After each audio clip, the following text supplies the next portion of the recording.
সেজদায় পড়ে এখন কান্না শুরু করছে আর ডাক দিয়া বলেন, মালিক অন্যায় করছি, অপরাধ করছি, বুঝতে পারি নাই। আল্লাহ আমরা গজব দেখছি, গজব দেখছি। আমরা যে অন্যায় করছি, অন্যায়ের কোনো মাপ হয় না। আপনার নবীর উপরে আক্রমণ করছি, নবীরে মারছি। আল্লাহ এখন বুঝতে পারছি উনি আমাদের নবী, আমাদের পয়গম্বর। কান্না শুরু করছে। নিনওয়া নামক শহরের মানুষগুলা একসাথে আল্লাহর কাছে মাপ চাওয়া শুরু করছে। মালিক অন্যায় করছি, অপরাধ করছি, মেহেরবানি করে আমাদেরকে আপনি মাফ করে দেন। আর জীবনে এমন কোনোদিন হবে না আপনার সঙ্গে আমরা অন্যায় করব না। কথা কি বুঝতেছেন? এই ইকুটা কমান, ডাবলিং হয় প্রচুর, বিরক্তিকর। ইকুটা কমান।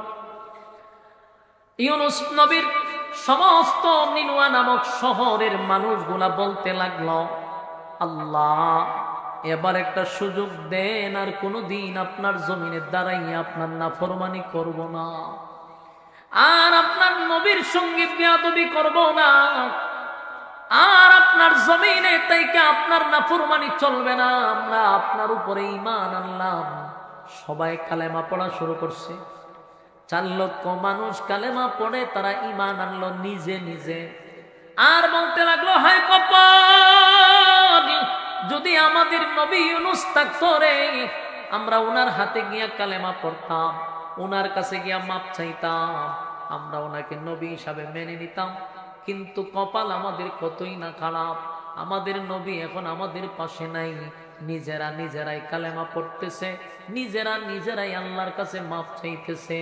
সেজদায় পড়িয়া কান্নার রুল ফলায়া দিছে রে। গোটা নিনওয়া নামক শহরে কান্নার রুল পড়ে গেছে।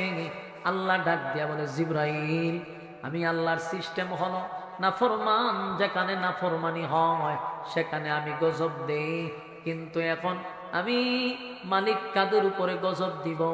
সবাই তো আমার উপরে ঈমান আনছে, সবাই অতীতের গুনার উপরে লজ্জিত হয়ে গেছে, অতীতের পাপের উপরে তারা লজ্জিত। এমন জায়গায় কি আমি গজব দিয়া ধ্বংস করতে পারি? না, আমি গজব দিতে পারি না। জিবরাইল কালেমা পয়রা তারা ঈমান আনছে, সেজদায় পড়িয়া সমস্ত অপরাধ তারা স্বীকার করছে রে। এমন কি তারা বলছে আর কোনোদিন তারা পাপে লিপ্ত হবে না, মানুষের উপর জুলুম করবে না, মানুষের হক নষ্ট করবে না, গালি দিবে না, জেনা ব্যভিচার করবে না। আমি আল্লাহ সিদ্ধান্ত নিছি, গজব আমি উঠায় আনিব, গজব উঠায় আনিব। মানুষ যখন কান্না শুরু করে দিল, হঠাৎ করে তাকায়া দেখে আওয়াজটা কমে গেছে, আকাশটা কালো ছিল, আস্তে আস্তে পরিষ্কার হওয়া শুরু হয়েছে। সুবহান। তার মানে তারা গজব দেখছে, গজব দেখছে, গজব দেখছে, গজব দেখছে, কিন্তু তওবার কারণে, আল্লাহর কাছে মাপ চাওয়ার কারণে, ঈমান আনার কারণে গজব মালিক উঠায়া নিছে, গজব উঠায়া নিয়ে গেছে। এখন তারা নিজেরাও বুঝতে পারছে আমাদের কালেমা আমাদের মালিক গ্রহণ করছে।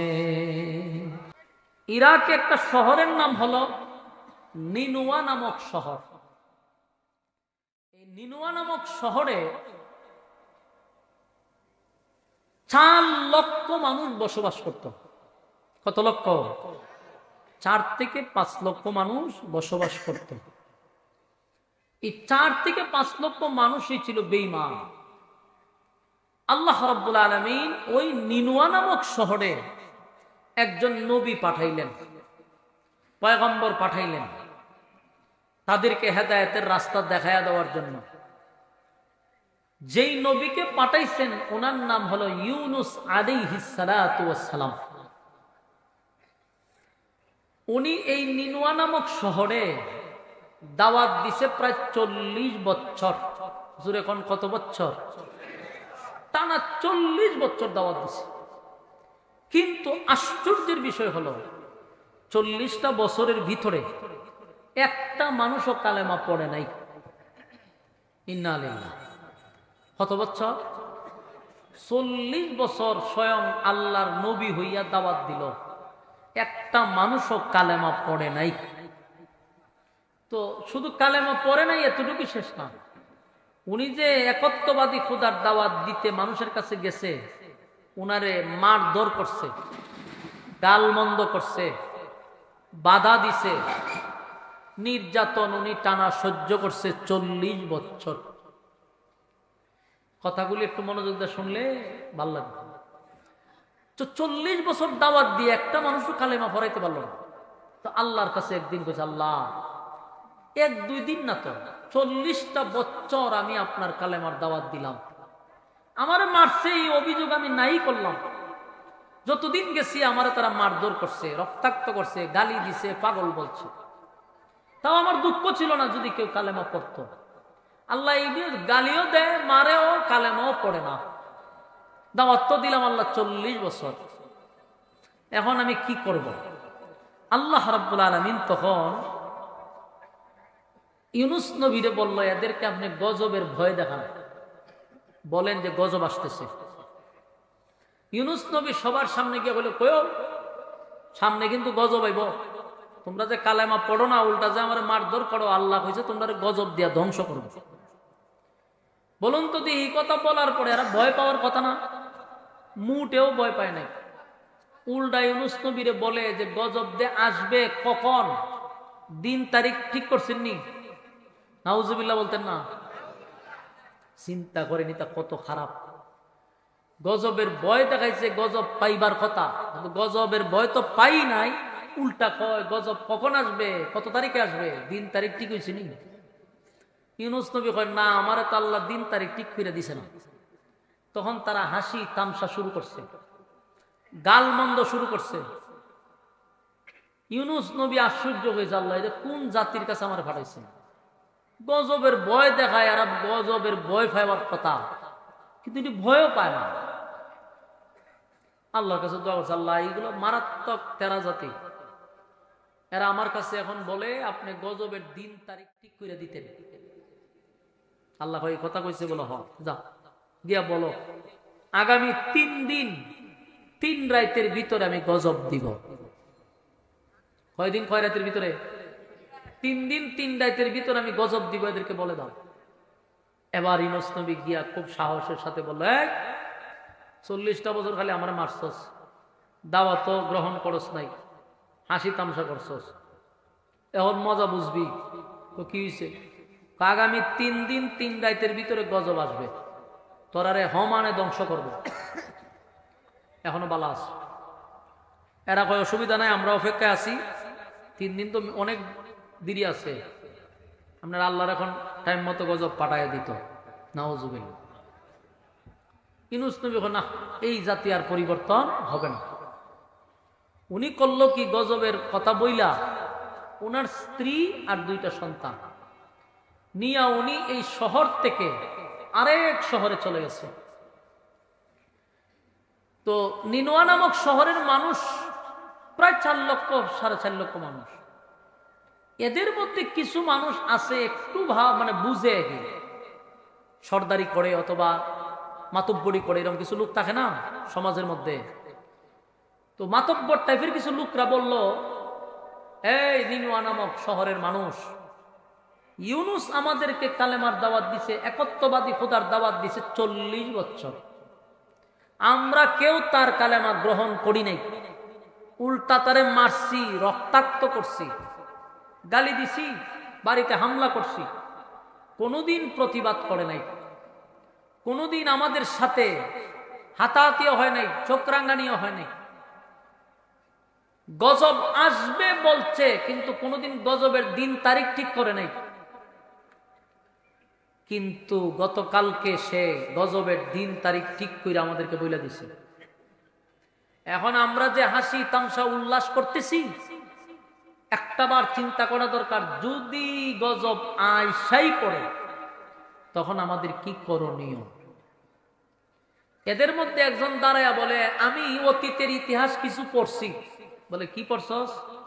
হয় আমি দেখছি অন্যান্য নবীদের যুগে গজবের দিন তারিখ ঠিক কইরা বইলা দিয়া তারা ওই এলাকায় থাকে না, এলাকা ছাইরা দূরে চলে যায়।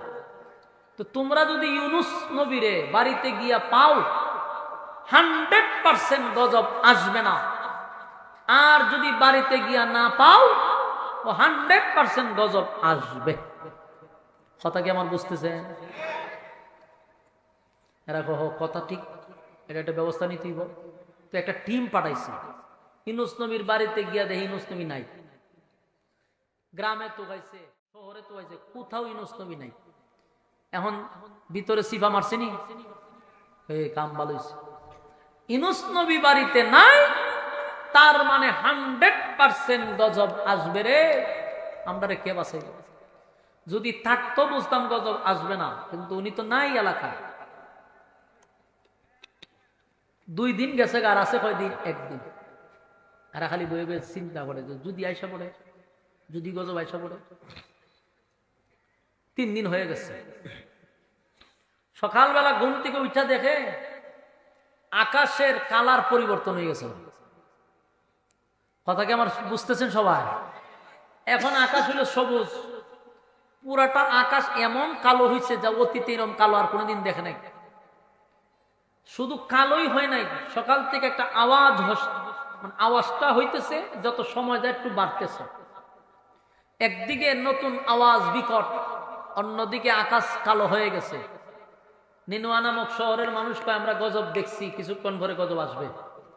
তাহলে আমাদের ইউনুস যে আমাদেরকে সতর্ক করছিল, এটাই বাস্তবায়ন হইল। এতক্ষণে ওনারা বুঝতে পারছে যে উনি আল্লাহর পয়গম্বর ছিল, উনি নবী ছিল। আমরা ওনাকে রক্তাক্ত করছি, মারধর করছি, গালমন্দ করছি। আজকে ঠিকই গজব আমাদের মাথার উপরে। এখন আমাদেরকে কে বাঁচাবে? এখন এরা কান্না শুরু করছে, হায় রে, যদি ইউনুস নবী থাকতো তো বাড়িতে গিয়ে ভাওয়া তো ধরতাম, ওনার কাছে মাপ চাইতাম, আমরা ওনার কালেমা পড়তাম। কিন্তু এখন তো আমরা ইউনুস নবী ফালাই গেছে, এখন আমাদের কি উপায় হবে? তো এদের মধ্যে কিছু লোক কয়, হুন ইউনুস নবীরে তালাশ করে এখন আর কোনো লাভ হবে না, অনর্থক সময় নষ্ট করে লাভ নাই। আমরা নিজেরা চেষ্টা করতে থাকি কি করা যায়। কারণ আমরা যেই পরিমাণ খাম, কু খাম, দিনের খাম, রাত্রের খাম করছি, গজব তো আসবেই। জমিনে কখন গজব আসে? যখন জমিনে পাপ বেশি হয়। আপনারা আমার ভাষা বুঝুননি? বলুন, গজব কখন আসে? জমিনে যখন পাপ বেড়ে যায়। ভূমিকম্প দেখছেননি কয়েকদিন আগে? আপনার এলাকাতে হয়েছে? সারা বাংলাদেশ হয়েছে। ঢাকাতে 3 বার হয়েছে একদিনে। কিসের লক্ষণ? কিয়ামতের আগে ছোট ছোট আল্লাহ ভূমিকম্প দিবে, ছোট ছোট গজব দিবে। এই গজবে অনেক মানুষ মারা যাবে। কারণ এই গজব আমাদের নিজের হাতের বানানো কামাই, আমরা নিজেরা ঠান্ডা আনছি গজব। ঢাকা শহরে জেনা বেবিচার এমন কোন দিন নাই, এমন কোন রাত নাই, গিয়া দেখেন সব জায়গায় জেনা বেবিচারে সয়লাভ হয়ে গেছে। আল্লাহ গজব দিত না তো কি করত? গজব দিবে। যখনই গজব আসে বুঝবেন এটা আমাদের নিজেদের হাতের বানানো, আমরা নিজেরা ডাইনা আনছি। ইউনূস আলাইহিস সালাতু ওয়াস সালামের সমস্ত উম্মতেরা যারা নিনুয়া নামক শহরে বসবাস করে, সবগুলা মানুষ এতক্ষণে বুঝতে পারছে যে আমরা এটা অন্যায় করছি। কতদিন পরে বুঝছে? 40 বছর পরে। আমরা অন্যায় করছি, অপরাধ করছি। আল্লাহর পয়গম্বর হইয়া আমাদেরকে দাওয়াত দিল, কালেমার দাওয়াত। এই মালিক আমাদেরকে দাওয়াত দিল, মালিকের বন্ধু পাঠাইয়া আমাদেরকে হেদায়েতের রাস্তা দেখানোর জন্য একজন নবী পাঠাইলেন। আর সেই নবীর আমরা কালেমার দাওয়াত দেওয়ার অপরাধে আমরা তারে মারলাম, রক্তাক্ত করলাম। আমরা ওনাকে মারলাম, রক্তাক্ত করছি। এমন কোন দিন বাদ নাই যে আমরা ওনার উপরে হামলা করি নাই, আমরা ওনাকে মারছি। হায়রে, নিজের খাইয়া আমাদেরকে দাওয়াত দিল, অথচ আমরা আমাদের নবীরে চিনতে পারলাম না। সেজদায় পড়ে এখন কান্না শুরু করছে, আর ডাক দিয়া বলেন, মালিক, অন্যায় করছি, অপরাধ করছি, বুঝতে পারি নাই। আল্লাহ, আমরা গজব দেখছি, গজব দেখছি। আমরা যে অন্যায় করছি, অন্যায়ের কোনো মাপ হয় না। আপনার নবীর উপরে আক্রমণ করছি, নবীরে মারছি। আল্লাহ এখন বুঝতে পারছি উনি আমাদের নবী, আমাদের পয়গম্বর। কান্না শুরু করছে। নিনুয়া নামক শহরের মানুষগুলা একসাথে আল্লাহর কাছে মাপ চাওয়া শুরু করছে। মালিক, অন্যায় করছি, অপরাধ করছি, মেহেরবানি করে আমাদেরকে আপনি মাফ করে দেন। আর জীবনে এমন কোনোদিন হবে না আপনার সঙ্গে আমরা অন্যায় করব না। কথা কি বুঝতেছেন? এই ইকুটা কমান, ডাবলিং হয় প্রচুর, বিরক্তিকর। ইকুটা কমান। ইউনুস নবীর সমস্ত নিনুয়া নামক শহরের মানুষগুলা বলতে লাগলো, আল্লাহ এবার একটা সুযোগ দেন, আর কোনোদিন আপনার জমিনে দাঁড়াইয়া আপনার নাফরমানি করব না, আর আপনার নবীর সঙ্গে বেয়াদবি করব না, আর আপনার জমিনে তাইকে আপনার নাফরমানি চলবে না। আমরা আপনার উপরে ঈমান আনলাম। সবাই কালেমা পড়া শুরু করছে। 4 লক্ষ মানুষ কালেমা পড়ে তারা ঈমান আনলো নিজে নিজে। আর বলতে লাগলো, হায় কপাল, যদি আমাদের নবী ইউনুস থাকতো রে, আমরা ওনার হাতে গিয়া কালেমা পড়তাম, ওনার কাছে গিয়া মাপ চাইতাম, আমরা ওনাকে নবী হিসাবে মেনে নিতাম। কিন্তু কপাল আমাদের কতই না খারাপ, আমাদের নবী এখন আমাদের পাশে নাই। নিজেরা নিজেরাই কালেমা পড়তেছে, নিজেরা নিজেরাই আল্লাহর কাছে মাপ চাইতেছে। সেজদায় পড়িয়া কান্নার রুল ফলায়া দিছে রে। গোটা নিনুয়া নামক শহরে কান্নার রুল পড়ে গেছে। আল্লাহ ডাক দিয়া বলে, জিবরাইল, আমি আল্লাহর সিস্টেম হলো নাফরমান যেখানে নাফরমানি হয় সেখানে আমি গজব দেই, কিন্তু এখন আমি মালিক কাদের উপরে গজব দিব?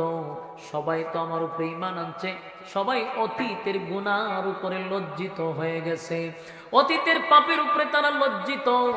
এমন জায়গায় কি আমি গজব দিয়া ধ্বংস করতে পারি? না, আমি গজব দিতে পারি না। জিবরাইল কালেমা পয়রা তারা ঈমান আনছে, সেজদায় পড়িয়া সমস্ত অপরাধ তারা স্বীকার করছে রে। এমন কি তারা বলছে আর কোনোদিন তারা পাপে লিপ্ত হবে না, মানুষের উপর জুলুম করবে না, মানুষের হক নষ্ট করবে না, গালি দিবে না, জেনা ব্যভিচার করবে না। আমি আল্লাহ সিদ্ধান্ত নিছি, গজব আমি উঠায় আনিব, গজব উঠায় আনিব।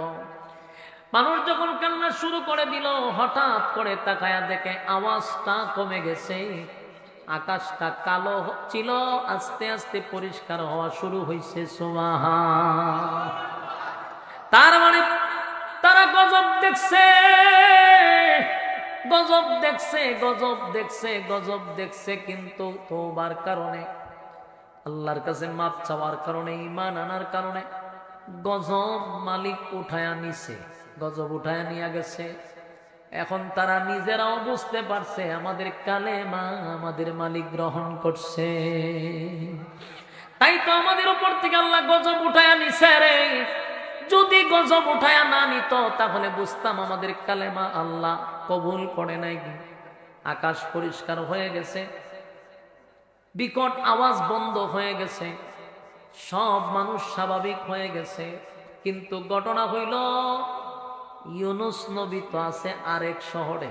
ইউনুস নবী কি শহরে না আরেক শহরে? তখনকার যুগে তো মোবাইলও ছিল না, খবরও যাইতে পারলো না। ইউনুস নবী জানে না যে তার শহরের মানুষ কালেমা পড়ে ঈমান আনছে। ইউনুস নবী জানে না যে আল্লাহ গজব দেয় নাই। ইউনুস নবীর ধারণা এতক্ষণে পুরা নিনুয়া নামক শহরটার আল্লাহ ধ্বংস করে দিছে। নিনুয়া নামক শহরের কোনো মানুষ আর বেঁচে নাই। এটা উনি অন্য শহরে এই জিনিসটা ভাবতে ছিল যে সব এতক্ষণে ধ্বংস হয়ে গেছে। কারণ ইউনুস নবী তো আর গায়েব জানতেন না। না গায়েব জানতো? এই নবীরা গায়েব জানতো না? আপনারা এখন জানেন, আর আমরা দেশের অনেকে ফিররা বলে গায়েব জানে। ইউনুস নবী যদি গায়েব জানতো, নবীরা যদি গায়েব জানতো, তাহলে ইউনুস নবী আছে আরেক শহরে, ঘটনা ঘটার কথা নিনুয়া নামক শহরে, ঘটনা ঘটে নাই। এই খবর তো ইউনুস নবী জানার কথা, কিন্তু উনি জানে না। উনি ধারণা নিছে শহর শেষ। তো 2-3 দিন চলে যাওয়ার পরে নিনুয়া নামক শহরের একজন লোক ওই ইউনুস নবী যে শহরে আছে এই শহরে গেছে। ইউনুস নবী চেহারাটা ডাইকা তারে ডাক দিয়া বলল, তুমি কোথার থেকে আসছো? নিনুয়া নামক শহর থেকে আসছো। ইউনুস নবী আশ্চর্য গেছে, ও কেন? এই শহর তো ধ্বংস হয়ে গেছে, এই শহর তো শেষ। আপনারা কে বুঝছে? আমি খালি শহর থেকে আসলাম, শহর আগের মতই আছে, কোনো সমস্যা নেই। কিন্তু ইউনি কথা বলে নাই যে দেশের মানুষ সব কালেমা পড়ছে, এই কথা বলে নাই। ইউনুস নবী কথা শোনার পরে উনি আশ্চর্য হয়ে গেছে। ঘটনাটা কি? আল্লাহ আমার নিজে কইল দিন তারিখ ঠিক করে দিল, গজব আসবে, এতক্ষণে ধ্বংস হয়ে যাওয়ার কথা। কিন্তু এই লোক বলতেছে শহর ধ্বংস হয় নাই, আগের মতোই আছে। তাহলে আমি যে দিন তারিখ দিয়ে আসলাম, গজব দে আসলো না, আর আমি যদি এখন এই শহরে যাই আমার তারা বাইরে মেরে নিবে। কারণ যেই জাতির গজবের কথা বললেই আমারে মারছে, এরা বিশ্বাস করতো না। আর আমি এখন দিন তারিখ দিয়ে আসার পরেও যেহেতু গজব আসে নাই, তাহলে এই শহরে গেলে আমার নিরাপদ নাই, আমার মেরে নেবে। ওনার ধারণা এটা ঠিক ছিল, কারণ উনি তো আর জানে না যে এরা কালেমা পড়ছে। আমার কথা কি বুঝুন আপনারা? এরা কি জানে যে কালেমা পড়ছে? উনি ইউনুস নবী জানে না।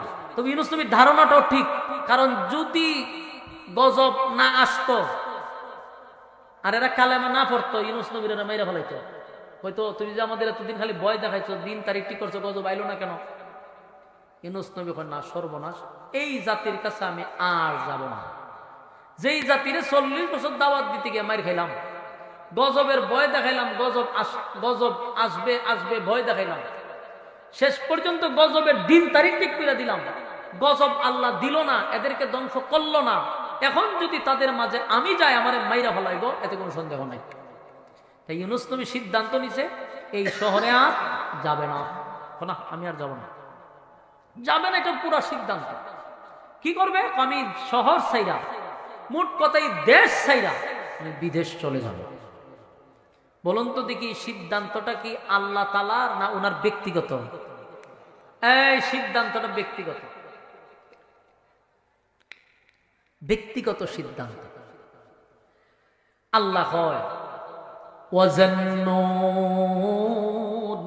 মাসওয়ালা إذ ذهب مغاضبا فظن أن لن نقدر عليه فنادى في الظلمات। আল্লাহ বলেন, মাসওয়ালা মনে করছে তারে আমি পাকড়াও করব না, কিন্তু আমার রব মাসওয়ালাকে পাকড়াও করবে। ইউনুস নবী মনে করছে আল্লাহ আমারে ধরবে না, জিজ্ঞাসা করবে না, আমি দেশটা ছেড়ে বিদেশ চলে যাই, এই জাতির কাছে আমি আর যাব না। এটা ওনার ব্যক্তিগত সিদ্ধান্ত, আল্লাহর সিদ্ধান্ত না। এখনো জিব্রাইল ওনার কাছে আসে নাই, কোনো বার্তা পৌঁছায় নাই, কিন্তু এর ভিতরে উনি সিদ্ধান্ত নিয়ে নিছে। আল্লাহ মাছওয়ালায় মনে করছে তারা আমি ছেড়ে দিব। ওইখান থেকে মাছওয়ালার ঘটনা মনোযোগ দিয়ে শুনলেন। এখনো ঘটনা শুরু হয়েছে না, ঘটনা আরো সামনে, কিন্তু মাছওয়ালার ঘটনা আল্লাহ বর্ণনা করছে। আল্লাহ বলেন, মাছওয়ালা মনে করছে আমি তারে পাকড়াও করব না, কিন্তু মাছওয়ালাকেও আল্লাহ ছেড়ে দেয় নাই, ধরছে। মাছওয়ালা করছে কি? ইউনুস নবী তার 1-2 ছেলে আর ওনার স্ত্রী 3 জন আর উনি একজন 4 জন লইয়া দেশ ছাইরা বিদেশ যাবে সিদ্ধান্ত নিয়ে নিছে, রওনা দিয়ে দিছে। যেই রওনা দিয়ে দিল, কিছু দূর যাওয়ার পরে মরুভূমি পার হওয়ার পরেই কিছু লোকেরা ওনারে ঘেরাও করছে,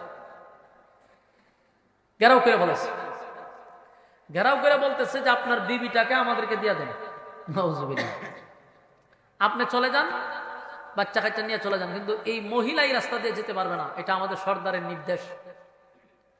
ওনার বিবির আটকায় দিছে। ওনার বিবিও বলছে যে স্বামী আপনি চলে যান, আমাকে আপনি আল্লাহর জিম্মায় ছেড়ে দেন। বলুন, কার জিম্মায়? ইউনুস নবী দেখলো যে যতই চেষ্টা করি আর আমার বিবিকে আমার কাছে দিবে না, বিবি রাখিয়া উনি চলে গেছে। বলুন, পাকড়াও শুরু হয়েছে নি? কথা হয় না। ওয়াজান্নুন মাসওয়ালা কি মনে করছে? পাকড়াও করবে না। মাসওয়ালা মনে করছে আমি তারে পাকড়াও করব না, কিন্তু আমি তারে পাকড়াও শুরু করছি। এই মাসওয়ালারে ছেড়ে দেয় নাই, ব্যক্তিগত সিদ্ধান্ত নিয়া দেশ সাইরা এবার বিদেশ যাওয়ার সিদ্ধান্ত নিছে। বিবির আটকাই দিছে মাঝ রাস্তা বিবির আটকাই দিছে। এবার ওনার 2 সন্তান লইয়া আবার রওনা দিছে।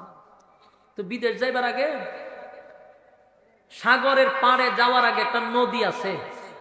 এই নদীটা আমার এত বিরক্ত লাগতো যে সাউন্ড হরনটা দিয়ে দিছে একবার এখানে মাথার সামনে, ডাবলিং হয় বারবার। আমি কি কই আমি নিজে বুঝি না। ইউনুস পয়গম্বর উনি যখন সামনে আরো যাওয়া শুরু করছে সাগরের পাড়ে যাওয়ার আগে, আপনার কাছে বিরক্ত লাগে না হুজুর? আমি সুন্দর মতো বলেছি ডাবলিং হয়। আচ্ছা আপনারা বুঝেননি হয়তো হয়েছে, আমার বিরক্ত লাগলো, অসুবিধা নেই। ইউনুস নবী সাগরের পাড়ে যাওয়ার আগে একটা নদী আছে, এই নদীটা পার হইয়া এরপরে গিয়া উনি সাগরে যাইতে হইব। ওখানে যাত্রীবাহী জাহাজ আছে, যাত্রীরা উড়ায় জাহাজ আছে। তৎকালীন সময়ে জাহাজ ছিল কিন্তু ইঞ্জিলা ছিল না। এখন তো প্রযুক্তির যুগ না, তখন ইঞ্জিল ছিল না। এই সাগরের পাড়ে যে জাহাজ ছিল এগুলা বাতাসের মধ্যে যে কিতা কই এটারে ফাল কইনি আপনারা, ফাল কইন ও এগুলা দিয়া যাইতে হয়।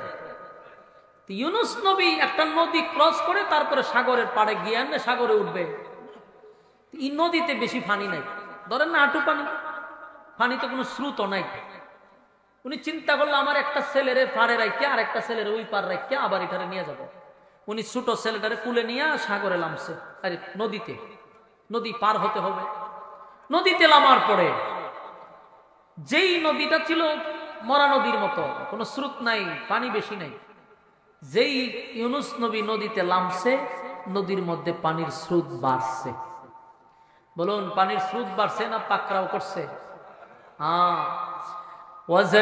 وَظَنُّونَ إِذْ ذَهَبَ مُغَاضِبًا فَظَنَّ أَن لَّن نَّقْدِرَ عَلَيْهِ فَنَادَىٰ فِي الظُّلُمَاتِ মনে করছে তারে পাকড়াও করব না, তারে ধরব না, কিন্তু নদীটার মধ্যে নামছে। এটার মধ্যে পানির স্রোত ছিল না, পানিও ছিল না, কিন্তু যেই মাত্র নামছে পানির স্রোত বাড়ছে। এমন বাড়ছে যে উনি দাঁড়ায় থাকার মতো কোনো সুযোগ নেই।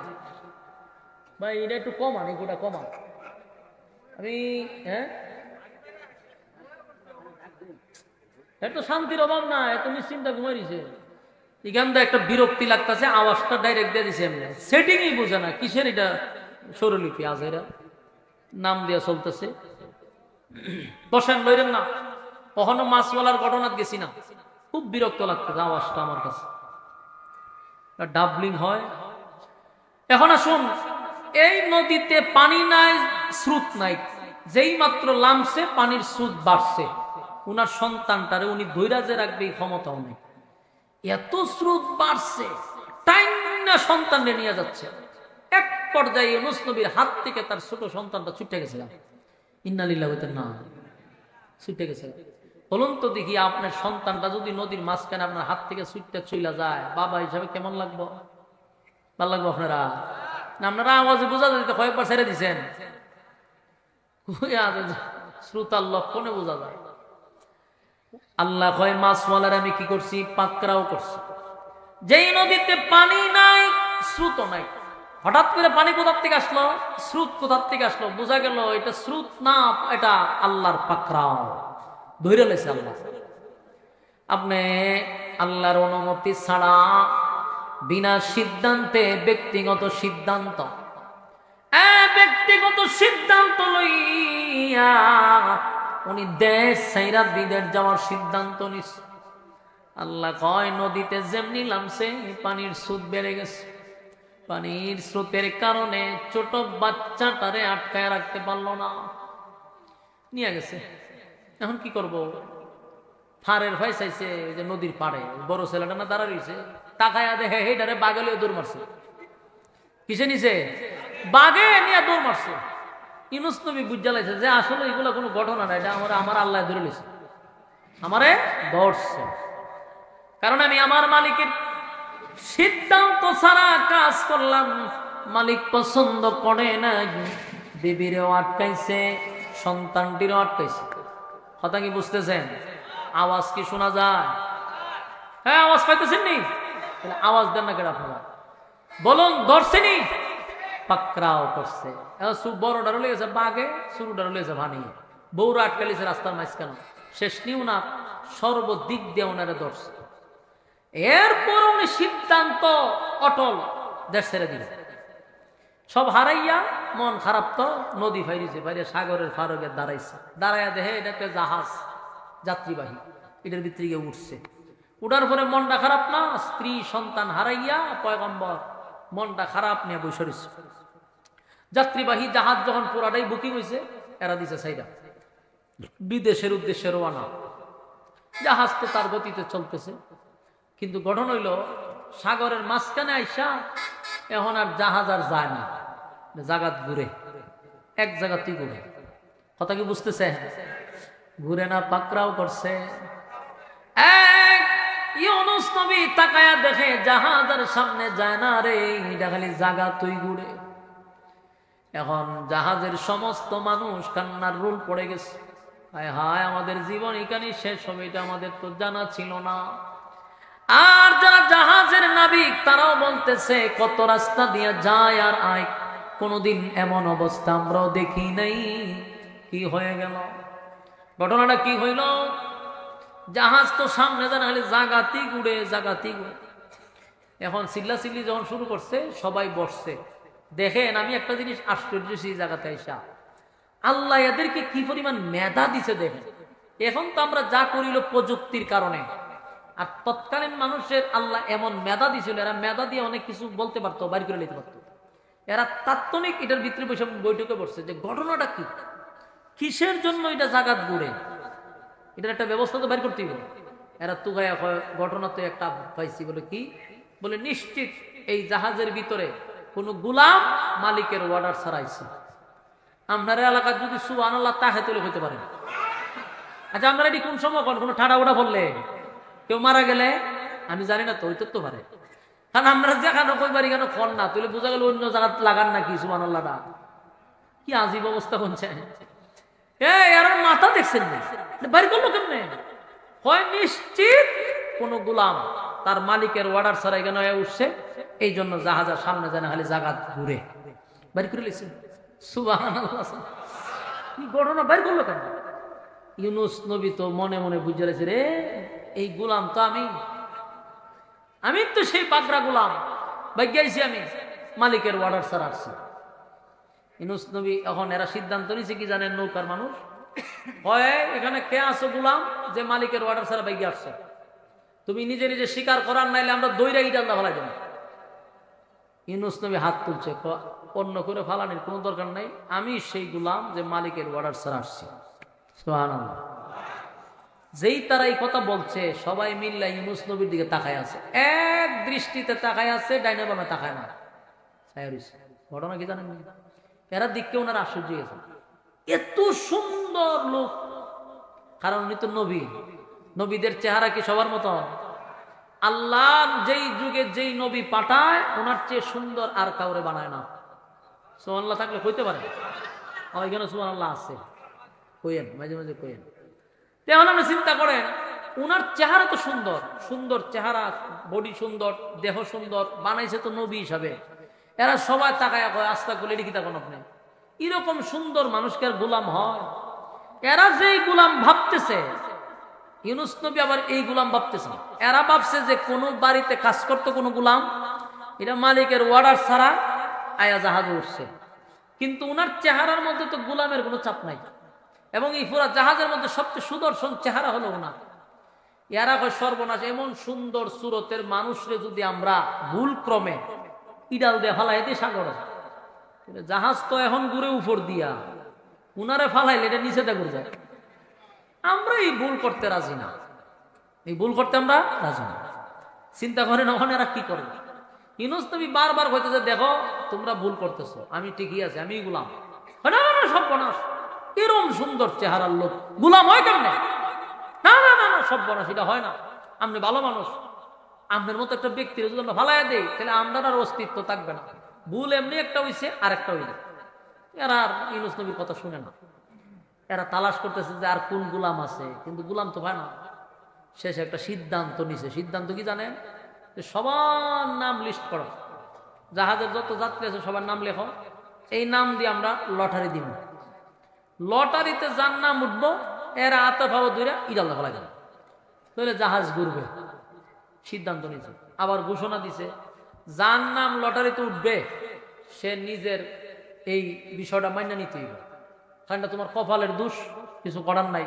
তুমিও মাইনা নিতে হবে যে হয় এটা আমার কপালের দোষ, একজনের লেগে তো আমরা সবাই মরতে পারি না। তো যার নাম উঠবো রেডি হয়ে যাবো গা, ইডাল আমরা ফেলাই দিব।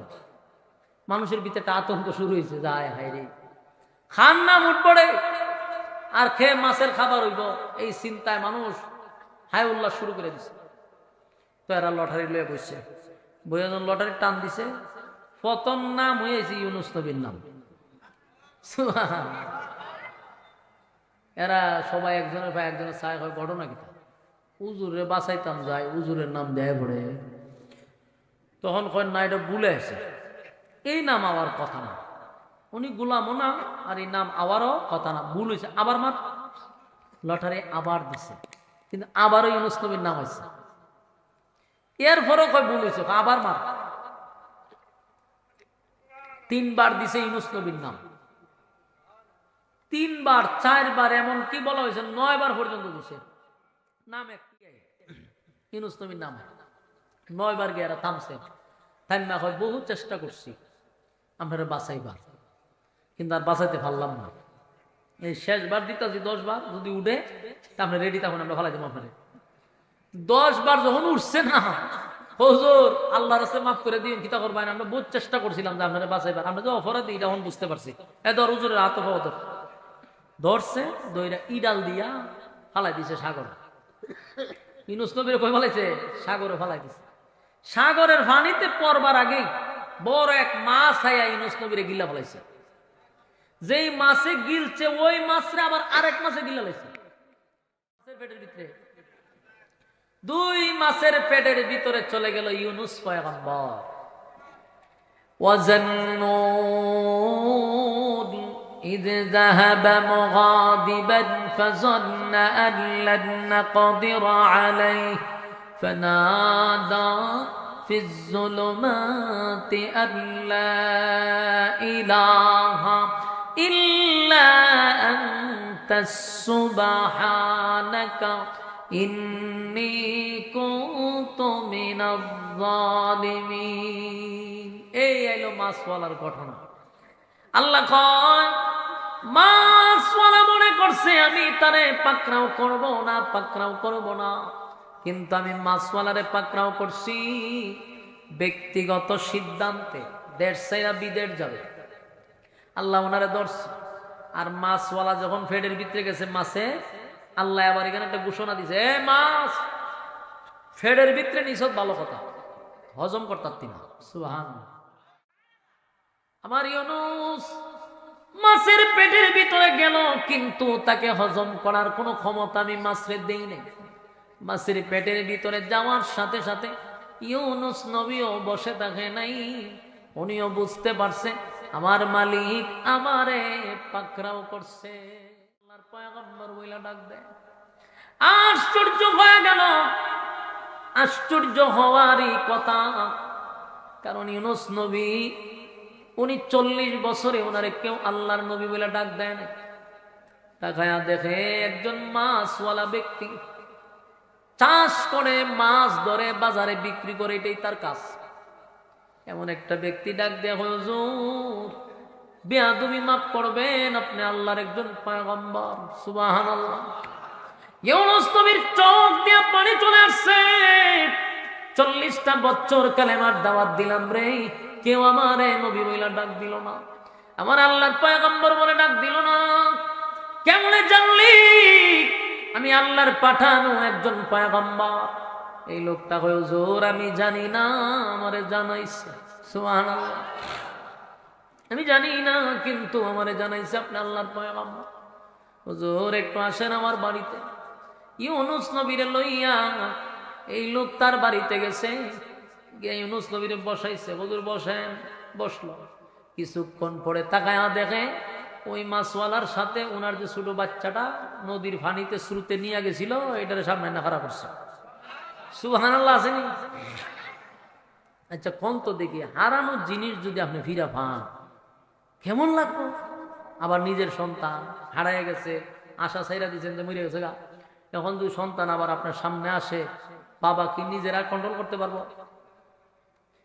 ইউনূস আলাইহিস সালাতু ওয়াস সালাম সন্তানের দিকে তাকাইয়া আশ্চর্য হইয়া বলে, এটা আমার কলিজার টুকরা ছোট সন্তান, কোথায় পাইলি রে?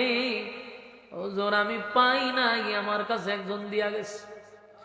আর বলছে এটা আল্লাহর পয়গম্বরের সন্তান, এই আমানত যেন খেয়ানত না হয় আপনার কাছে পৌঁছায়া দেওয়ার জন্য বলা হয়েছে। হুজুর আজকে 40-50 দিন ধরে আমি আপনার খুঁজে খুঁজে খুঁজে সাগরের পাড়ে হাঁটি, চতুর্দিকে আপনারে তালাশ করি, কত জায়গায় যাই কিন্তু আপনার সন্ধান পাই না। আজকে আমি আপনার দেখেই বুঝতে পারছি আপনি আল্লাহর পয়গম্বর। বাবা তার সন্তানকে জড়ায়া ধরছে, জড়ায়া ধরে কান্না শুরু করছে আর বলে, মালিক আপনি আমার কলিজার টুকরা সন্তানটা ফিরাইয়া দিলেন। আল্লাহ খুশিতে আনন্দে ইউনূস নবী সিজদায় পড়িয়া মালিকের শুকরিয়া আদায় করতে লাগলো। সুবহান। সন্তান পাইছে, তো হারানো সন্তান ফিরে পাইছে। আবার ওনারে ওই মাছওয়ালায়, যিনি মাছ ধইরা ধইরা বাজারে বিক্রি করে, এই ব্যক্তি আবার নবীরও ডাকছে, তার মানে পয়গম্বর হিসাবে উনারে ডাক দিছে। এটার একটা আনন্দ। 40টা বছর কালেমার দাওয়াত দিলাম, কত মায়ের খাইলাম, কত রক্ত ঝরাইলাম, কেউ নবী বলল না।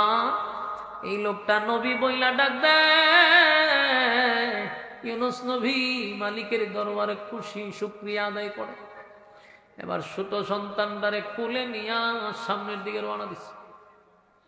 সামনের দিকে যখন রওনা দিল, যেই মাত্র সামনের দিকে রওনা দিছে, এক গ্রাম পাড়ি দিয়ে আরেক গ্রামে গেছে, হঠাৎ করে দেখে পাহাড়ের উচ্চ টিলার থেকে একজন কাঠুরিয়া পিছন দিক দিয়া ডাক দেয়, আল্লাহর পয়গম্বর একটু দাঁড়ান। সুবহান। ইউনূস আলাইহিস সালাতু ওয়াস সালাম আশ্চর্য হয়ে গেল, পাহাড়ের একজন কাঠুরিয়া আমাকে নবী বলে ডাক দেয় রে। আমি রীতিমতো ইউনূস নবী আশ্চর্য হয়ে গেছে, যারা আমার জীবনে নবী বলে নাই, যে এলাকায় দাওয়াত দিলাম, যেই শহরে আমি থাকলাম দাওয়াত দিলাম, মাইর খাইলাম, কেউ কালেমা পড়লো না, আর এত দূরের মানুষ আমার নবী বইলা ডাক দেয়। এক কাঠুরিয়া কিভাবে বুঝলাম আমি যে আল্লাহর পয়গম্বর? বলে আপনার ছেলেটারে কুলে দিকে বুঝতে পারছি, কারণ এই যে ছেলেটারে কুলে রাখছেন, এটার একটা কপি আছে আমার কাছে। সুবহান। ডুপ্লিকেট একটা আছে। এবার কাটুরিয়ার বাড়িতে নিয়ে গেছে, গিয়া দেখে ইউনূস নবীর বড় ছেলেটা দাঁড়ায় আছে। সুবহান। এই যে ছেলেটাকে বাগে নিয়ে গেল, সেই ছেলেটা ওই কাটুরিয়ার বাড়িতে। ইউনূস নবী খুশিতে আনন্দে সিজদায় পড়ে কান্দে আর বলে, মালিক আমার হারানো সন্তান আপনি ফিরাইয়া দিলেন। মূলত এদেরকে বাগেও নেয় নাই, পানিও নেয় নাই, আল্লাহ তার ফেরেশতা দিয়া ইউনূস নবীর কাছ থেকে আড়াল করে দিছে। ওই যে পাকড়াও করছে, বহু নবীদেরকে আল্লাহ পরীক্ষা করছে। যদি আপনি নিজেকে ইমানদার দাবি করেন, ঠিক নবী রাসূলদেরকে আল্লাহ পরীক্ষা করাইছে, যাদের কোনো গুনাহ ছিল না। নবীরা মাসুম, নবীরা কি? তারপর তাদের উপর আল্লাহ পরীক্ষা চালাইছে।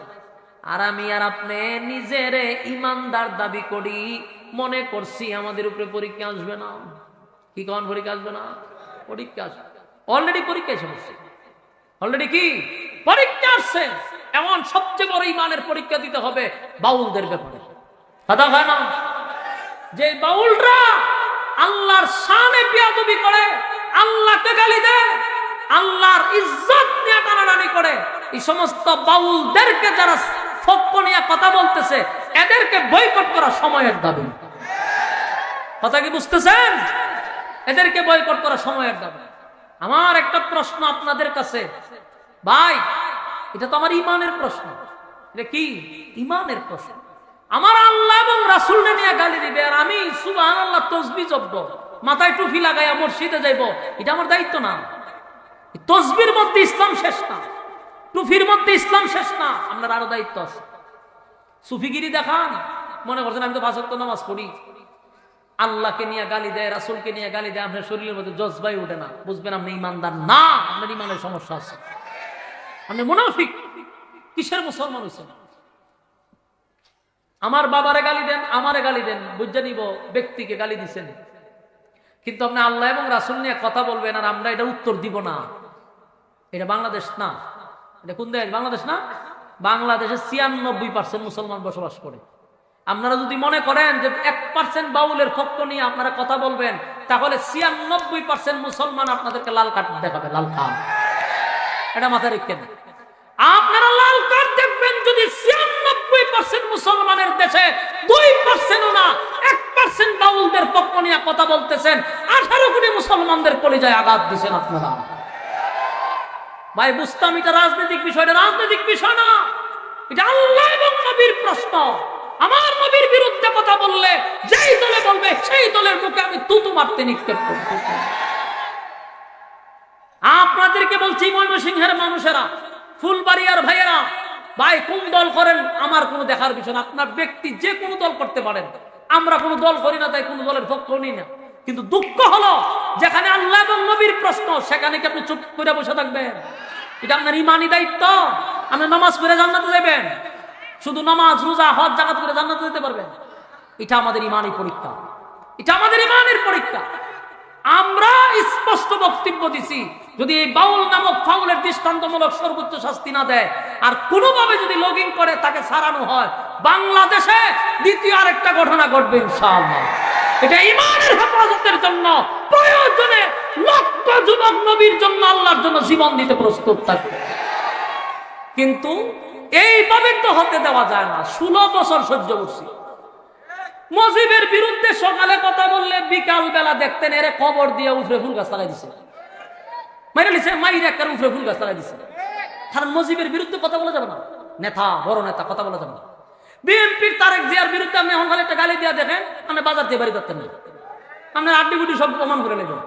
তাহলে আমার নেতারে গালি দিলে আপনার কষ্ট লাগে, মুজিবরে গালি দিলে কষ্ট লাগে, তারেক জিয়ারে গালি দিলে কষ্ট লাগে, আমার আল্লাহরে গালি দিলে বুঝে আপনারা কষ্ট লাগে না? হ্যাঁ, আপনারা যদি কষ্ট না লাগে নিজের মুসলমান দাবি করেন কেন? মালুম পরিচয় দিয়ে চলবেন দেশে, অসুবিধা কি? আল্লাহরে গালি দিলে যদি কষ্ট না লাগে কিসের মুসলমান আপনি? মুসলমানের নাম দিয়া দিয়া মুসলমানের বুট কারামাই করবেন, লাল কার্ড দেখাইব, লাল কার্ড জাতিরা। স্পষ্ট বক্তব্য দিয়ে দিলাম, কারণ এটা কোনো দলের বিষয় না, এটা আমার ইমানের বিষয়। ইমানের জন্য যদি দল ছাড়তে হয় দল ছাড়বেন, অসুবিধা কি? মিয়া যাররা পরিমাণ ইমান লয়েও যদি কবরে যান তাও তো জান্নাত পাবেন কোনো একদিন, আর যদি বেঈমান হইয়া কবরে যান অনন্তকাল জাহান্নামের আগুনে জ্বলতে হবে। আমি আমার জায়গা থেকে আপনাদেরকে বার্তা দিয়ে গেলাম, এই সমস্ত বাউলদের ব্যাপারে কেউ আপোষ করবেন না। আপনারা এর বক্তব্যটা শুনছেন, কত নিকৃষ্ট ভাষায় আল্লাহর শানে বেয়াদবি করছে। শুধু একটা না তো, এখন তার অনেক অপকর্ম বাড়িতেছে। সূরা নাস নিয়া পর্যন্ত সে গালাগালি করছে। আল্লাহ বলল কি, হারে অর্থ তুলল কি? আর অধিকাংশ বাউল গুলার শিক্ষাগত যোগ্যতা হইল 5 পাস 4 পাস। এই গন্ড মূর্খদের পক্ষে যারা সাফাই গায়, এরাও এদের মতো নাস্তিক আর মুরতাদদের অন্তর্ভুক্ত। আজকে সমস্ত সুশীলরা নাস্তিক এই বাউলদের পক্ষে চলে গেছে। আরে ভাই, যখন দেখবেন নাস্তিকরা বাউলদের পক্ষ নেয় তখন আপনি বুঝতে হবে যে এখানে কোনো গন্ডগোল আছে। কারণ সুশীল, নাস্তিক, মুরতাদ আর বাউল সব এক সুতায় বাঁধা, এগুলো সব গুড়া হইল এক জায়গায়। এই জন্য আমাদের দায়িত্ব হলো, এটা আমাদের ইমানি পরীক্ষা। আল্লাহ এবং নবীর বিরুদ্ধে যদি কথা হয় আমরা মুসলমান হিসাবে প্রতিবাদ করেই যাব, বাধা দিলে আরো তীব্র হবে ইনশাআল্লাহ। রাজি আছেন না নাই? লিল্লাহি তাকবীর, লিল্লাহি তাকবীর। রাজি আছেন তো ইনশাআল্লাহ? আমরা ইনশাআল্লাহ সময়ে সৎ ব্যবহার করে যাব ইনশাআল্লাহ। শুধু সময়ের অপেক্ষা। এটা 96% মুসলমানের দেশ। এই কথাটা আপনাদেরকে স্মরণ করাই দিলাম, ভুললে চলবে না।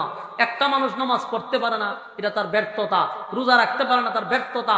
আল্লাহ এবং নবীর তরিকা চলতে পারে না, তার ব্যর্থতা। কিন্তু কিন্তু আল্লাহ এবং নবীর বিরুদ্ধে আপনি গালি দিয়া দেখেন যে এই লোকটা নামাজ পড়ে না, এই লোকটা আপনার আড্ডি উড্ডি ভেঙে ভেঙে নেবেন, কারণ এটা তার ইমানের প্রশ্ন। তাই আমরা আল্লাহ এবং নবীর ব্যাপারে কাউকে আপোষ করতে রাজি না। রাজি আছেন? সম্মানিত সুধী, দেখেন প্রত্যেকটা মানুষের পরীক্ষা আসবে, নবীদেরকেও আল্লাহ পরীক্ষা থেকে বাদ দেয় না। ইব্রাহিম আলাইহিস সালাতু ওয়াস সালামকে কতগুলো পরীক্ষা দিল, দাউদ পয়গম্বর সহ যত নবী, আমাদের নবী রাসূল সহ সবার উপর পরীক্ষা আসছে। দাওয়াত দিতে গিয়ে রক্তাক্ত হয়েছে। বলুন পরীক্ষা আছে না নাই? আল্লাহ এক আয়াতে বলেন আমিনু কামা আমানান নাস, তোমরা ঈমান আনো ওই মানুষদের মতো যারা ঈমানের পরীক্ষায় উত্তীর্ণ হয়েছে। তাহলে অবশ্যই প্রত্যেকটা মুমিনের জন্য ঈমানের পরীক্ষা আছে না নাই? এটা আমাদের পরীক্ষা। তো হযরত ইউনূস পয়গম্বর উনি চিন্তায় পড়ে গেল, দুই সন্তান, একটারে নিল ভানিয়ে বাসাইয়া আর একটারে নিল বাগে দৌড়াইয়া, দুনুটা আমার কাছে আসলো কেন? কিভাবে? বলে এটা আল্লাহ গঠাইছে। বলুন আল্লাহ গঠাইছে। ইউনূস পয়গম্বর আল্লাহর কুদরতি পায়ে সেজদায় করে কান্না শুরু করছে, কারণ দুইটা সন্তান হারাইয়া তো উনি একবার নিঃস্ব, এখন দুই সন্তান ফিরত পেয়েছে, খুশি না বেজা? ইউনূস আলাইহিস সালাতু ওয়াস সালাম চিন্তা করলো, আমার মালিক আমার সন্তান ফিরাইয়া দিছে, আমার বাপ হিসাবে খুশি না বেজা? দুই সন্তানরে কাঁধে লইয়া বাবা হাঁটতে হাঁটতে ওই নিনুয়া নামক শহরে যাইব, পুরা প্ল্যান নিছে। রাস্তার মধ্যে গিয়া আবার কিছু যুবকরা ওনার আটকাইছে, আটকা, হুজুর আমরা মাফ করুন আর আমরা লোক একটু সামনে চলো। ইউনূস নবী ঘটনা কি এটা তো আমার বউ আটকাইছিল, তোরা আমার সামনে এসে করে হয় না, আপনি আমরা একটু বাঁচা। আমার মালিক আমাদের ধরে লেগেছে, মাছের পেটের ভিতরে ইউনূস নবী চলে গেছে। ইউনূস নবীর সাথে সাথে সাথে সাথে মালিকের শরণাপন্ন হয়ে গেছে। মাছের পেটের ভিতরে যাওয়ার সাথে সাথে উনি বসে রয়েছে না, সাথে সাথে বলতে লাগলো লা ইলাহা, পড়েন ইল্লা আনতাস সুবহানাকা ইন্নী কুনতু মিনাজ জালিমিন, লা ইলাহা ইল্লা আনতাস সুবহানাকা ইন্নী কুনতু মিনাজ জালিমিন, লা ইলাহা ইল্লা আনতাস সুবহানাকা ইন্নী কুনতু মিনাজ জালিমিন। একদিন দুই দিন নয়, পড়তেই লাগলো। যেই মাত্র মাছের পেটের ভিতরে গেছে, সাথে সাথে ইউনূস নবী কার শরণাপন্ন হইছে? আল্লাহর কাছে শরণাপন্ন হয়ে গেল। ইউনূস পয়গম্বর সাথে সাথে বলতে লাগলো, আল্লাহ আপনি ছাড়া কোনো মাবুদ নাই, কোনো ইলাহ নাই, আপনি পবিত্র, আমি জালেমদের অন্তর্ভুক্ত হয়ে গেছি। আল্লাহ আমি অন্যায় করছি, আমি অপরাধ করছি, আপনি ছাড়া কোনো মাবুদ নাই, আর এই কঠিন মুসিবত থেকে পৃথিবীর কেউ আমারে বাঁচাইতে পারবে না। আমি মাছের পেটের ভিতরে চলে আসছি, কেউ জানে না, আমারে কেউ বাঁচাইতেও পারবে না। আল্লাহ আপনি ছাড়া কোনো উপায় নাই, আপনি ছাড়া কোনো মাবুদ নাই। আল্লাহ আপনি পবিত্র, আল্লাহ আমি জালেমদের অন্তর্ভুক্ত, মেহেরবানি করে গো আপনি আমারে হেফাজত করেন। শুরু করছে। একদিন দুই দিন নয়, মাছের পেটের ভিতরে টানা 40 দিন। কয়দিন? কথা হয় না। এখন উনি মাছের পেটের ভিতরে গিয়ে ঢুকিয়ে গেছে, মা গো বাবা গো হয়ে চিল্লা দিছে। কি কইছে? শুরুতেই আল্লাহর শরণাপন্ন হয়ে গেছে। এখান থেকে আমাদের একটা শিক্ষা নেওয়া দরকার।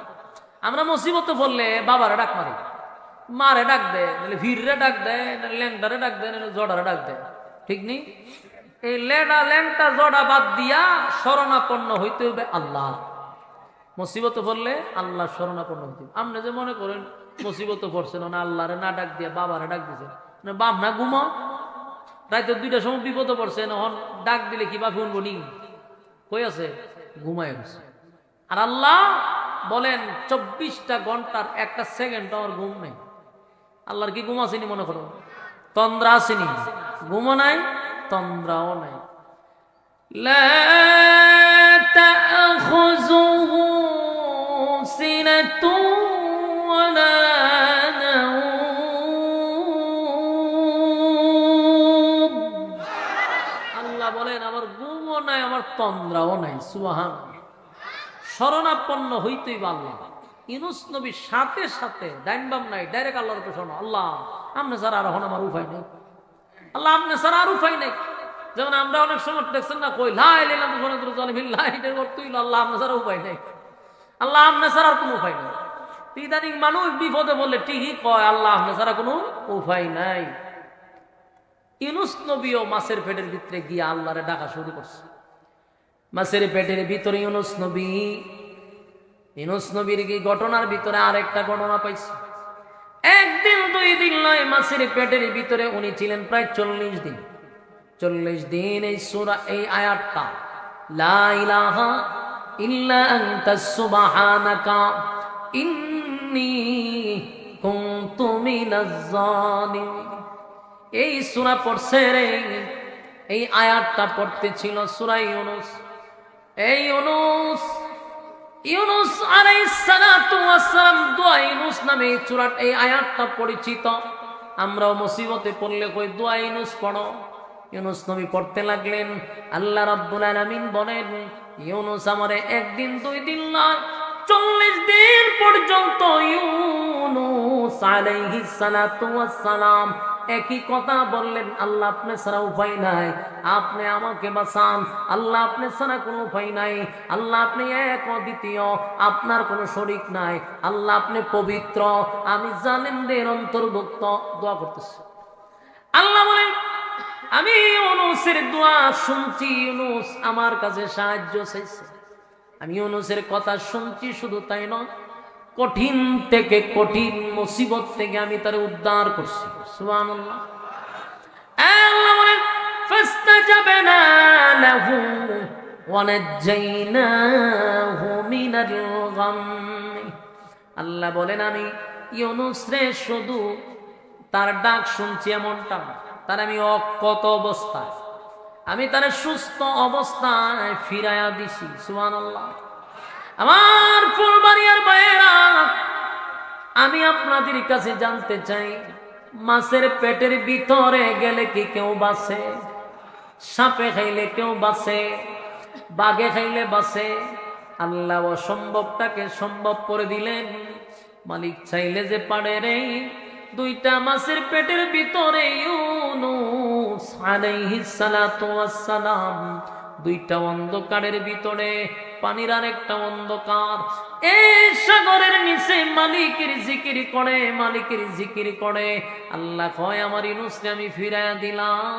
মাছের পেটের ভিতরে এমন ব্যথা সৃষ্টি করছে, মাছের ব্যথার কারণে আল্লাহ বলেন, মাছের পেটের ভিতরে ব্যথা সৃষ্টি করে দিচ্ছে। ব্যথার কারণে মাছ সাগরের তলদেশ থেকে দৌড়াই আসছে, ফারের মধ্যে উগলাইয়া ছেড়ে দিছে। সুবহানাল্লাহ। উগলাইয়া দিছে সাইরা। ইউনুস নবী সশরীরে, মানে সুস্থ, কোনো ধরনের অসুস্থ না, উনি আয়া জমিনও দাঁড়াইছে। কিন্তু প্রশ্ন হইল, মাছের পেটের ভিতরে যদি একটা মানুষ থাকে, শ্বাস প্রশ্বাস বাতাস তো পায় নাই, যার জন্য উনি 40 দিন থাকার কারণে কিছু দুর্বলতা ওনার মধ্যে ছিল, উঠতে পারছেন না, দাঁড়াইতে পারতেছেন না। উনি একটা জায়গায় শুয়ে আছে, মরুভূমির বালুর মধ্যে শুয়ে রয়েছে, নদীর পাড়ে, সাগরে। আল্লাহ সেখানে 2টা খেজুর গাছের ব্যবস্থা করছে, আশপাশে লতা পাতা দিয়া ডাইকা রাখছে, কারণ এই প্রচন্ড রুদ্র ওনার শরীরে লাগলে কষ্ট হবে, রৌদ্রের জন্য কষ্ট না হয়, এই জন্য আল্লাহ এখানে লতা পাতারও ব্যবস্থা করছে। আর 2 খেজুর গাছ দাঁড়াই রয়েছে, উপর থেকে পাকা পাকা খেজুর ফোড়ে উনি খায়। তো সাগরের পানি না তিতা, লবণাক্ত না, তো সাগরের পানি খাইব কেমনে? আল্লাহ উনাকে মিষ্টি পানির ব্যবস্থা করে দিচ্ছে। তাহলে একদিকে হলো মিষ্টি পানি, অন্যদিকে হইল গিয়া খেজুর খায়। শরীরে আস্তে আস্তে আস্তে আস্তে একটু শক্তি বাড়তেছে, শরীরে আস্তে আস্তে জাগা পাইতেছে। ইউনুস নবী সেখানেও মাছের পেটের ভিতর তে বাইরে আল্লাহর কাছে শুকরিয়া আদায় করছে যে আল্লাহ আপনি আমাকে সুস্থতার সাথে ফিরাইয়া দিচ্ছেন। কিন্তু ইউনুস নবীর যে আল্লাহ পাকড়াও করছে, এটা ইউনুস নবীর একটা পরীক্ষা স্বরূপ। আল্লাহ মাছের পেটের ভিতরে আছে 40 দিন, এর সামনে ঘটনা আসতেছে। এই পুরা যা কিছু হয়েছে, মালিক এটা চাইছিলেন, তাই আল্লাহ ঘটাইছেন, ঠিক না? কিন্তু শরীর তো দুর্বল, খেজুর ফড়ে উনি খায়, খেজুর ফড়ে উনি খায়। হঠাৎ করে মোটামুটি উনি নিজেই বুঝতেছে যে না, শরীরটা জাগাতাইছে, এখন ওইটা খারো নিজে খারো না। প্রথমে শুকরিয়া আদায় করছে, কইরা চিন্তা করলো যে আমি যে ভুলটা করছি এখান থেকে আমাকে শুধরাতে হবে। প্রথম কথা হলো, আমি আমার আল্লাহর ওয়ার্ডার ছাড়া, আমি আমার দেশ ছাইরা, উম্মত ছাইরা আমি বিদেশ যাওয়ার সিদ্ধান্ত নিয়েছি। এটা হলো আমার প্রথম ভুল, এটা আমার সিদ্ধান্তটা ভুল ছিল। দেখেন একজন পয়গম্বর তার ভুল স্বীকার করতেছে, উনি পয়েন্টগুলো বাইর করতেছে কোন কোন জায়গায় আমি অপরাধটা করছি। কারণ উনি তো বিশাল এক জামালাত হয়ে আছে, মাছের পেটের ভিতরে 40 দিন, তখন এটা কি বাড়ির দ্বারে কথা। এখন উনি সিদ্ধান্ত নিয়েছে কি করবে, যে না, যেই জায়গার থেকে আমি ভুল শুরু করছি সেখান থেকে আমি শুধরাবো। আমি এখন এখান থেকে সুস্থ হয়ে আবার নিনুয়া নামক শহরে যাব, সেখানে গিয়ে আবার কালেমার দাওয়াত দিব। মানুষ যদি আমাকে রক্তাক্ত করে, মানুষ যদি আমাকে হত্যাও করে, তাও আমি আমার আল্লাহর আইন জমিনে বাস্তবায়ন করবো। সুবহানাল্লাহ। আচ্ছা বলুন তো দেখি, নিনুয়া নামক শহরের মানুষ কি আর কাফের আছে না সবই মানানছে? উনি কি এটা জানে? কারণ উনি কি গায়েব জানতো? যেই সমস্ত মানুষটা বলে নবীরা গায়েব জানে, এরা ওই আউল ফাউল বাউলের অন্তর্ভুক্ত, ঠিক কিনা? এই যে বাউল গোষ্ঠীরও দেখবেন এরকম আউল ফাউল কথা কয়। আবার ওয়াজ স্টেজে কিছু বাউল আছে, এক বাউল হলে একতারা নিয়ে আছে, আর একটা বাউল আছে ওয়াজ স্টেজও বাউল আছে কিছু, এরা একতারা দিয়া গান বাজায়, এরা দুতারা তিনতারা বাদ দিয়া মুখ দিয়া গান গায়। এরার বক্তব্য হইল যে নবী গায়েব জানে, শুধু শেষ না, ফিরাউলিয়ারাও গায়েব জানে। নাউজুবিল্লাহ। একমাত্র গায়েবের মালিককে। নবীরা কতটুক জানতেন? আল্লাহ যতটুক জানাইতেন। নবীরা এতটুকুই জানতেন, আল্লাহ যতটুক জানাইছেন। জিব্রাইল আসে নাই, ইউনুস নবীর জানান নাই। তাই ইউনুস নবী এখনো জানে না যে নিনুয়া নামক শহরের মানুষ কালেমা পড়ে ঈমান আনছে। তাই উনি সিদ্ধান্ত নিয়েছে আমি আবার যাব, সেখানে কালেমার দাওয়াত দিব। এখন উনি আস্তে আস্তে ফিটফাট হয়েছে, রেডি হয়েছে যে শহরে যাইতে হইব, আমার কাজ বাকি। ইউনুস আলাইহিস সালাতু ওয়াস সালাম রওনা দিছে, লম্বা সফর। হাঁটতে হাঁটতে একটা জায়গায় গিয়া পৌঁছছে যেখানে মোটামুটি মানুষ আছে, ওই জায়গা পর্যন্ত পৌঁছে গেছে দীর্ঘদিন হাঁটার পরে। তো উনি যখন রাস্তা দিয়ে যাইতেছে, দেখে এক লোক পিছন দিক থেকে ওনারে ডাকে আল্লাহর পয়গম্বর বইলা। সুবহান। ইউনুস আলাইহিস সালাতু ওয়াস সালাম চিন্তায় পড়ে গেল, একদিন দুই দিন নয়, আমি 40টা বছর কালেমার দাওয়াত দিলাম, 40টা বছর কালেমার দাওয়াত দিছি রে। আমি 40 বছর কালেমার দাওয়াত দিতে গিয়ে মার খাইলাম, রক্তাক্ত হইলাম, কিন্তু আমারে কেউ কোনোদিন আল্লাহর পয়গম্বর বইলা ডাক দিছে না। আজকে পিছন দিক দিয়া কে আমারে গেল, সামনে গিয়া দেখে উনার বিবি এক জায়গায় বসা। উনার বিবি বলতেছে, স্বামী আপনি আমাদের যেরকম রেখে গেছিলেন আমি এরকমই আছি, কোনো খেয়ানত হয় নাই। সুবহান। ঘটনাটা কি বলে? ঘটনা হইল, যেই বকাডে গুলা ওনার বিবিরে নিয়ে আসছে, যার কাছে নিয়ে আসছে হইল ওই এলাকার সবচেয়ে বড় লুচ্চা কোম্পানির সদস্য। কি কোম্পানি? লুচ্চা কোম্পানির সদস্য। বলতে এই এলাকাতে যত মহিলা যায় এই এর কাছ থেকে কেউ বাঁচতে পারে না। তো পয়গম্বরের বউ তো লই আইছে উড়াইয়া, আইনা হন এর যখন গেছে দর্ত, এর হাত গেছে ফেরালাইছে শুয়ে। সুবহানাল্লাহ। ফেরালাইছে শুয়ে রয়েছে। এখন চিল্লি শুরু করছে যে আমার শেষবারের মতো মাফ করে দেন, আমি ভুল করছি, অন্যায় করছি। এই চিল্লাইছে 2-3 দিন। উনি দোয়া করছে, আবার আল্লাহ হাত বালা করে দিচ্ছে। তো হে কদিন চলছে, কিন্তু যে লুচ্ছা যে কিছুদিন পরে গেছে আবার দর্ত, আল্লাহ আবার দিছে ফেরালাইছে শুয়ে। এখন আবার চিল্লায় যা আর করতাম না, এই শেষ, কান্নাকাটি শুরু করছে। আবার দোয়া করছে, তেহের হাত আবার বালুছে। আবার 15-20 দিন পরে হে যায় আবার ধরতো।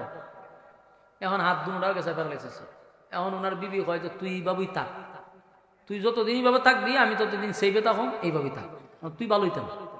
2 হাত ফেরালাইছে বলিছে। ওই যে দিন ইউনুস নবী আইছে এদিন কয় যে আমার লাগে একটু দোয়া করেন, আমার 8টা জন ভালোই জায়গা, আর জীবনে লুচ্চামিও করতাম না, আর আমি আপনার কাছে হাত দুইটা কালেমা করে ঈমান আনবো। সুবহান। দোয়া করছে, এর হাত বালুছে, কালেমা ভরে ঈমান আনছে। সুবহান। তাহলে 2 সন্তান ফিরত পাইছিনি। কথা হয় না? সন্তান দুইটা ফিরত পাইছে, আবার বিবিও ফিরত পাইছে। বলুন তো দেখি এখন কেমন খুশি? সুবহান। খুশি না বেজা? হারানো জিনিস ফিরত পাইছে, সন্তান পাইল কলিজার টুকরা, দুইজন ফিরত, স্ত্রীটারে হারাইছিল সেটাও পাইল ফিরত। এর ভিত্তিতে যে কত ঘটনা ঘটে গেছে এটি আর স্ত্রী সন্তান এখনো বলে নাই। ঘটনা তো চলতি আছে। এখন স্ত্রী এবং সন্তান লইয়া রোয়ানা দিছে, ওই নিনুয়া নামক শহরে যাইব। উনার দারুণ হইল গিয়ে আবার কালেমার দাওয়াত দেওয়া শুরু করব, ঠিক না? ইউনূস আলাইহিস সালাম সিদ্ধান্ত নিল, আমি এখন গিয়া তাদেরকে আবার কালেমার দাওয়াত দিব, যেখান থেকে ভুল করছিলাম সেখান থেকে আবার শুধরাব। নিনুয়া নামক শহরে ওনার স্ত্রী এবং সন্তান লইয়া যেই মাত্র উনি শহরের ভিতরে ঢুকে গেছে রে, চতুর্দিক দিয়া মানুষ উনাকে যখন চিৎকার শুরু করছে, তাকায়া দেখো আমাদের নবী আমাদের কাছে ফিরত আসছে। সুবহানাল্লাহ। নিনুয়া নামক শহরের মানুষ চিৎকার দিয়া বলে, তাকায়া দেখ, আমাদের আল্লাহ আমাদের নবীকে আমাদের কাছে ফিরাইয়া দিছে রে। মানুষ কান্না শুরু করছে। ইউনূস নবীরে পাইয়া এত খুশি, এত খুশি, এত খুশি। ইউনূস নবীও দেখে অবাক হয়ে গেল, যেই জাতি আমার বিরুদ্ধে দাঁড়াইত, যেই জাতি আমার নির্মম ভাবে নির্যাতন করত, আমারে মারধর করত, সেই জাতি আজকে আমার কাছে আইসা আমারে পাওয়ার পরে তারা আনন্দে লাপাইতেছিল। ইউনূস নবী কয়, ঘটনা কি? বলে, ঘটনা হলো আপনি যে গজবের দিন তারিখ দিছিলেন, ওই তারিখ মতো গজব আমরা দেখছি। দেখার পরে আল্লাহর কুদরতি পায়ে সেজদায় পড়ে কান্না শুরু করছি। আমরা আমাদের অতীতের সমস্ত গুনার জন্য লজ্জিত। আমরা মালিকের কাছে মাপ চাইছি, আল্লাহ আমাদেরকে মাফ করে দেন। আল্লাহ মাফ করে দিছে। আপনার নবী, আপনি একত্ববাদের উপরে ঈমান আনার কথা বলছিলেন, আমরা নিজে নিজে ঈমান আনছি। আর এতদিন ধরে আপনাকে পাগল পাগল পাগল হইয়া আমরা তালাশ করতেছিলাম, কত শহরে গেলাম, কত জায়গায় পাঠাইলাম, ওগো নবীজি আপনাকে আমরা পাই নাই। তবে আজকে আনন্দ, আল্লাহ আমাদের নবীকে আমার কাছে ফিরাইয়া দিছে। নিনুয়া নামক শহরের মানুষ কালেমা পড়ে ঈমান আনলো, তারা তাদের নবী ফিরত পাইল। আমার যুবক ভাইয়েরা, এই যে ইউনূস পয়গম্বরকে আল্লাহ পাকড়াও করলো, এর একটা কারণ হলো ইউনূস নবী আল্লাহর সিদ্ধান্তের বাহিরে ব্যক্তিগত সিদ্ধান্ত নিছে। এরপরে ইউনূস পয়গম্বরকে মাছের পেটের ভিতরে ঢুকাইল। 40 দিন থাকার পরে ইউনূস নবী আল্লাহর শরণাপন্ন হওয়ার কারণে ওনাকে আল্লাহ সুস্থ অবস্থায় ফিরাইয়া দিছে। কিন্তু এই আয়াতের শেষ অংশে আল্লাহ বলেন, ওয়াকাযালিকা নুজিল মুমিনিন। আল্লাহ রাব্বুল আলামিন বলেন, এই পৃথিবীর মানুষেরা শুন, কেউ যদি কোনোদিন মুসিবতে পড়ে রে, বিপদে যদি আপনি আমি পড়ে যাই, বিপদে যদি পড়ে যাই, তাহলে কাউরে ডাক দিব না। বলুন শরণাপন্ন হইব কার? আরো জোরে কার? সবাই জুড়ে বলেন কার? শরণাপন্ন হইব আল্লাহর। কারণ আল্লাহ বলেন, বান্দারে আমাকে বাদ দিয়া যদি অন্য কারো কাছে চাস, আমি আল্লাহ যে বরদাস্ত করতে পারি না। তাই মুসিবতে পড়লে কাউরে না ডাক দিয়া বলবো, মালিক অন্যায় করছি, অপরাধ করছি, আল্লাহ নিজের মাথায় নিজে কোরাল মারছি, আল্লাহ বুঝতে পারি নাই, আপনার শরণাপন্ন হয়ে গেলাম। আপনার নাম রহমান, আল্লাহ আপনি দয়ালু, আপনি যদি মাফ না করেন বলেন না আমরা কার কাছে যাব? এইভাবে মালিকের কাছে কানতি মিনতি করে মালিকের কাছে যদি শরণাপন্ন হয়ে যায়, আল্লাহ বলেন, ওয়াকাযালিকা নুজিল মুমিনিন। আল্লাহ বলেন, আমি ওয়াদা দিলাম এই যুগে এখনো যারা আল্লাহর শরণাপন্ন হবে, এখনো যারা আল্লাহর শরণাপন্ন হয়ে যাবে, আমি আল্লাহ ওয়াদা দিলাম কিয়ামত পর্যন্ত এইভাবেই আমি মুসলমান ইমানদারদেরকে বাঁচাবো। সুবহানাল্লাহ। আমার যুবক ভাইরা বলুন, মুসিবতে পড়লে কার কাছে চাইব? আল্লাহর কাছে চাইব। রাতের অন্ধকারে যদি রাতের 2টার সময়, রাতের 3টার সময় যদি মুসিবতে পড়ে যায়, আমরা কোনো পীর ফকির রে যদি ডাক দেই, আমরা যখন ডাক দিব পীর ফকির হয়তো বা ঘুমায়া থাকবে, কিন্তু আল্লাহ বলেন বান্দারে আমি ঘুমাই না, আমার ঘুম নাই, আমার তন্দ্রা নাই। তুই যদি আমি আল্লাহরে গভীর রাত্রে একবার ডাক দেস, আমি আল্লাহ 70 বার তোর ডাকে সাড়া দিস।